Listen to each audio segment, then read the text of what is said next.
Rajan P ദേവിന്റെ ക്രൂര കഥാപാത്രങ്ങളെ മറക്കാൻ പറ്റുമോ? നാടകരംഗത്തിലൂടെ സിനിമയിലെത്തിയ രാജൻ പി ദേവ് 1983 പുറത്തിറങ്ങിയ എൻ്റെ മാമാട്ടി കുട്ടിയമ്മയ്ക്ക് എന്ന സിനിമയിലൂടെയാണ് സിനിമാ അഭിനയ രംഗത്തേക്ക് വരുന്നത്. ഈ പറയുന്ന ആൾക്കാരൊക്കെ വരുമ്പോ നേരം വൈകും. 1990 പുറത്തിറങ്ങിയ ഇന്ദ്രജാലം എന്ന സിനിമയിലെ കാർലോസ് എന്ന കഥാപാത്രത്തെ അവതരിപ്പിച്ചതിന് ശേഷമാണ് ഇദ്ദേഹത്തിനൊരു ബ്രേക്ക് ലഭിക്കുന്നത്. ഞാനാ കാർലോസ്. തുടർന്ന് മലയാളം, തമിഴ്, കന്നഡ, തെലുങ്ക് സിനിമകളിലായി 500-ലേറെ ചിത്രങ്ങളിൽ ഇദ്ദേഹം അഭിനയിച്ചിട്ടുണ്ട്. 90കളിൽ മലയാളത്തിലെ മിക്കവാറും നടന്മാരുടെ ശക്തമായ വില്ലനായി ഇദ്ദേഹം അഭിനയിച്ചിട്ടുണ്ട്. പിന്നീട് ക്യാരക്ടർ റോളുകളിലേക്കും കോമഡി വേഷങ്ങളിലേക്കും മാറുകയായിരുന്നു. മലയാളം മതി, രാവിലെ ഇംഗ്ലീഷ് ചീത്ത വിളിച്ച് കോമഡി കഥാപാത്രങ്ങളും ഇദ്ദേഹം വളരെ മനോഹരമായി അവതരിപ്പിക്കുകയും പ്രേക്ഷകർ ഇഷ്ടപ്പെടുകയും ചെയ്തിരുന്നു. 2010 പുറത്തിറങ്ങി സുരേഷ് ഗോപി നായകനായെത്തിയ റിംഗ് ടോൺ എന്ന സിനിമയിലാണ് രാജൻ പി ദേവ് അവസാനമായി അഭിനയിച്ചത്. ജൂലൈ 29, 2009 58-ാമത്തെ വയസ്സിലാണ് ഇദ്ദേഹം മരണപ്പെട്ടത്. ഒരുപാട് വില്ലൻ കഥാപാത്രങ്ങൾ ചെയ്ത നടനാണ് NF വർഗീസ്. മിമിക്രിയിലൂടെ സിനിമയിലെത്തി ഇദ്ദേഹം 1985 പുറത്തിറങ്ങിയ ഈറൻ സന്ധ്യ എന്ന സിനിമയിൽ ഒരു ചെറിയ വേഷത്തിലൂടെയാണ് മലയാള സിനിമയിൽ എത്തുന്നത്. പിന്നീട് നിരവധി സിനിമകളിൽ ചെറിയ ചെറിയ വേഷങ്ങളിൽ ഇദ്ദേഹം എത്തിയിരുന്നു. എന്നാൽ ആകാശദൂത് എന്ന സിനിമയിലെ വില്ലൻ കഥാപാത്രത്തിലൂടെയാണ് ഇദ്ദേഹത്തിനൊരു ബ്രേക്ക് ലഭിക്കുന്നത്. എത്ര കാലം മനസ്സിൽ വെച്ചുകൊണ്ട് നടക്കാൻ ഞാൻ ഒരുപാട് ആശിച്ചു. പിന്നീട് മമ്മൂട്ടി, മോഹൻലാൽ, സുരേഷ് ഗോപി തുടങ്ങി നിരവധി താരങ്ങളുടെ ശക്തനായ വില്ലൻ കഥാപാത്രങ്ങൾ ഇദ്ദേഹം അവതരിപ്പിച്ചിരുന്നു. ഈ മൺകുടം തിരികെടാത്തൊരു വിളക്കിന് മുൻപിൽ ഞാൻ സൂക്ഷിക്കും. വില്ലൻ കഥാപാത്രങ്ങൾ മാത്രമല്ല, ക്യാരക്ടർ റോളുകളും പ്രേക്ഷകർ ഏറ്റെടുത്തിരുന്നു. 2003 പുറത്തിറങ്ങിയ സഹോദരൻ സഹദേവൻ എന്ന ചിത്രമായിരുന്നു ഇദ്ദേഹത്തിൻ്റെതായി അവസാനമായി റിലീസായ സിനിമ. ഇദ്ദേഹത്തിന്റെ മരണത്തിന്റെ 1 വർഷത്തിന് ശേഷമായിരുന്നു ആ ചിത്രം റിലീസായത്. 2002 ജൂൺ 19 ഇദ്ദേഹം മരണപ്പെട്ടിരുന്നത്. ഹൃദയാഘാതമായിരുന്നു മരണകാരണം. മരിക്കുമ്പോൾ വെറും 52 വയസ്സ് മാത്രമായിരുന്നു ഇദ്ദേഹത്തിന്റെ പ്രായം. അടുത്തത് ഒരുപാട് വില്ലൻ കഥാപാത്രങ്ങൾ ചെയ്ത നടനായിരുന്നു സുബൈർ. മിക്കവാറും പോലീസ് ഉദ്യോഗസ്ഥനായും രാഷ്ട്രീയ നേതാവായുമായിരുന്നു ഇദ്ദേഹം അഭിനയിച്ചിരുന്നത്. 1991 മുതൽ 2010 വരെ ഇദ്ദേഹം സിനിമാ രംഗത്ത് സജീവമായിരുന്നു. ഓഗസ്റ്റ് 18, 2010 ഇദ്ദേഹം മരണപ്പെട്ടിരുന്നത്. മരിക്കുമ്പോൾ ഇദ്ദേഹത്തിന്റെ പ്രായം വെറും 48 വയസ്സ് മാത്രമായിരുന്നു. ഒരുപാട് വില്ലൻ കഥാപാത്രങ്ങൾ ചെയ്ത നടനാണ് പ്രതാപ് ചന്ദ്രൻ. തിരുവനന്തപുരത്ത് മാത്രമല്ലടാ, ഡൽഹിയിലുണ്ടാ എനിക്ക് വേണ്ടപ്പെട്ടവര്. 1962 മുതൽ 2004 വരെ ഇദ്ദേഹം സിനിമാ രംഗത്ത് സജീവമായിരുന്നു.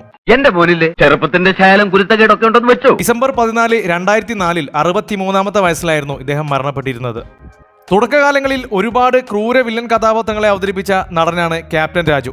നിങ്ങളൊരു ക്രിമിനൽ ലോയർ ആണെങ്കിൽ ഞാനൊരു പക്കാ ക്രിമിനൽ. ആർമി ഉദ്യോഗസ്ഥൻ കൂടിയായ ഇദ്ദേഹം മലയാള സിനിമയിൽ ഒരുപാട് ശക്തമായ കഥാപാത്രങ്ങളെ അവതരിപ്പിച്ചിട്ടുണ്ട്. സെപ്റ്റംബർ 17, 2018 68-ാമത്തെ വയസ്സിലായിരുന്നു ഇദ്ദേഹം മരണപ്പെട്ടിരുന്നത്. ഞാൻ പറഞ്ഞില്ലേ, അത് മംഗലാപുരത്തുള്ള ഒരു സുഹൃത്തിനെ ഏൽപ്പിച്ചിരിക്കുക. 90കളിലെ ഹിറ്റ് വില്ലനായിരുന്നു നരേന്ദ്രപ്രസാദ് സാറ്. ഒരിക്കലും മുറ്റത്ത് വന്നതാവൻ എന്റെ ദേഹിരക്കാൻ. വില്ലൻ കഥാപാത്രങ്ങൾ മാത്രമല്ല, ക്യാരക്ടർ റോളുകളും കോമഡി റോളുകളും ഇദ്ദേഹം വളരെ മനോഹരമായി തന്നെ അവതരിപ്പിച്ചിരുന്നു. കോളേജ് പ്രൊഫസറായിരുന്ന ഇദ്ദേഹം നവംബർ 3, 2003 56-ാമത്തെ വയസ്സിലായിരുന്നു മരണപ്പെട്ടിരുന്നത്.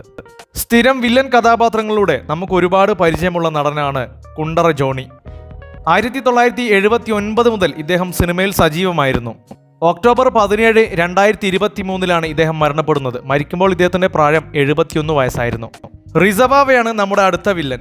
1984 പുറത്തിറങ്ങിയ വിഷുപക്ഷി എന്ന സിനിമയിലൂടെയാണ് ഇദ്ദേഹം സിനിമാ രംഗത്തെത്തുന്നത്.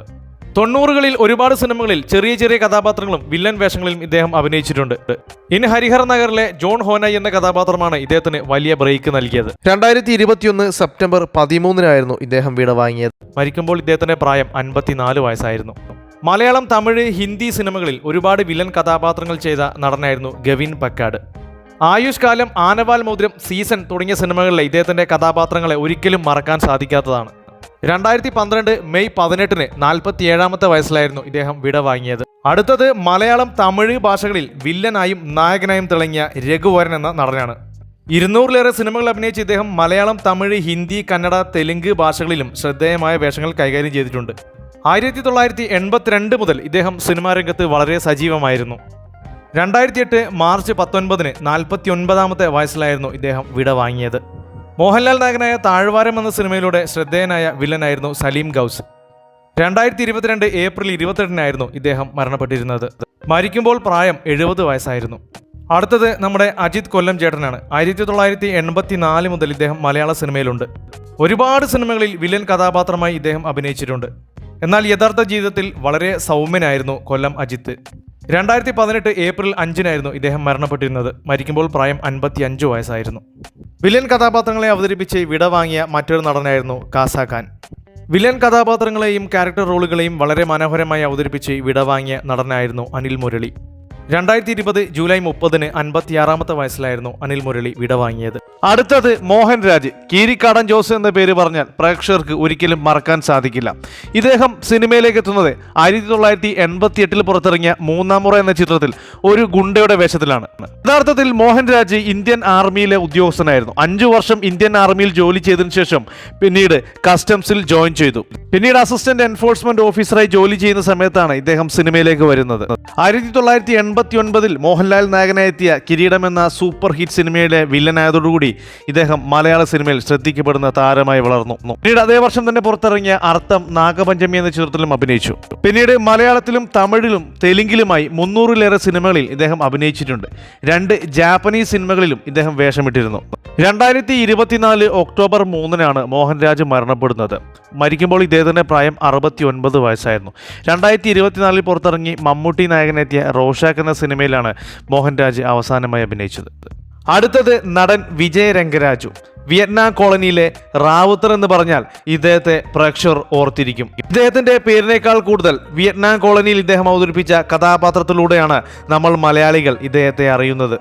നാടകങ്ങളിലൂടെയാണ് ഇദ്ദേഹം സിനിമയിലേക്ക് വരുന്നത്. 1992 സിദ്ദിഖ് ലാലിന്റെ സംവിധാനത്തിൽ മോഹൻലാൽ നായകനായി പുറത്തിറങ്ങിയ വിയറ്റ്നാം കോളനി എന്ന സിനിമയിലെ റാവുത്തർ എന്ന കഥാപാത്രം വളരെയധികം ശ്രദ്ധിക്കപ്പെടുകയും ആ വില്ലൻ കഥാപാത്രത്തെ പ്രേക്ഷകർ ഏറ്റെടുക്കുകയും ചെയ്തിരുന്നു. അഭിനയത്തിൽ മാത്രമല്ല ബോഡി ബിൽഡിങ്ങിലും വെയ്റ്റ് ലിഫ്റ്റിംഗിലും കഴിവുണ്ടായിരുന്നു ഇദ്ദേഹത്തിന്. പിന്നീട് തമിഴ് തെലുങ്ക് ഭാഷകളിലായി ഒരുപാട് സിനിമകളിൽ ഇദ്ദേഹം അഭിനയിച്ചിട്ടുണ്ട്. 2025 ജനുവരി 20-നാണ് ഇദ്ദേഹം മരണപ്പെടുന്നത്. മരിക്കുമ്പോൾ ഇദ്ദേഹത്തിന്റെ പ്രായം 70 വയസ്സായിരുന്നു. ഹൃദയാഘാതമായിരുന്നു ഇദ്ദേഹത്തിന്റെ മരണ കാരണമായത്. ഒരു സിനിമയുടെ ചിത്രീകരണത്തിനിടയിൽ ഹാർട്ട് അറ്റാക്ക് ഉണ്ടാകുകയും ആശുപത്രിയിൽ ചികിത്സയിൽ കഴിയുകയുമായിരുന്നു. ചികിത്സയിൽ ഇരിക്കുമ്പോഴാണ് ഇദ്ദേഹം മരണപ്പെട്ടത്. വിയറ്റ്നാം കോളനി എന്ന സിനിമയിൽ ഇദ്ദേഹത്തിന് ശബ്ദം നൽകിയിരുന്നത് NF വർഗീസ് ആയിരുന്നു.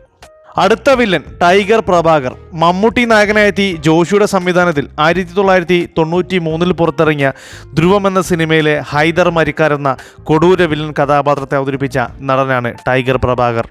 1970-80 കാലഘട്ടങ്ങളിൽ കന്നഡ സിനിമയിൽ ചെറിയ വില്ലൻ വേഷങ്ങളിലെത്തിയ നടനായിരുന്നു ടൈഗർ പ്രഭാകർ. വില്ലൻ വേഷങ്ങളിൽ നിന്ന് പിന്നീട് നായകനായും ഇദ്ദേഹം അഭിനയിച്ചിട്ടുണ്ട്. 90-കളിലൂടെ ഇദ്ദേഹം കന്നഡ സിനിമയിൽ നായകനായും അഭിനയിച്ചിട്ടുണ്ട്. കന്നഡയ്ക്ക് പുറമെ തെലുങ്ക്, തമിഴ് ചിത്രങ്ങളിലും ടൈഗർ പ്രഭാകർ വേഷമിട്ടു.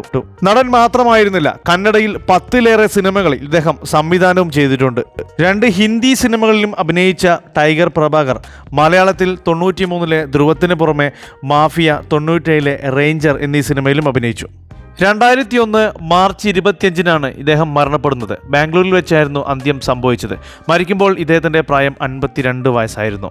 ധ്രുവം എന്ന സിനിമയിൽ ഇദ്ദേഹത്തിന് ശബ്ദം നൽകിയത് ഷമ്മി തിലകനായിരുന്നു. അടുത്ത വില്ലൻ മേഘനാഥൻ. മലയാളത്തിലെ എക്കാലത്തെ മികച്ച വില്ലന്മാരിൽ ഒരാളായിരുന്ന ബാലൻ കെ നായരുടെ മകനായ മേഘനാഥൻ 1983 പുറത്തിറങ്ങിയ അസ്ത്രം എന്ന സിനിമയിലൂടെയാണ് സിനിമാ അഭിനയത്തിലേക്ക് വരുന്നത്. പിന്നീട് അങ്ങോട്ട് 75-ലേറെ സിനിമകളിൽ ഇദ്ദേഹം അഭിനയിച്ചിട്ടുണ്ട്. മിക്കവാറും സിനിമകളിൽ ഇദ്ദേഹം വില്ലനായിട്ട് തന്നെയായിരുന്നു എത്തിയിരുന്നത്.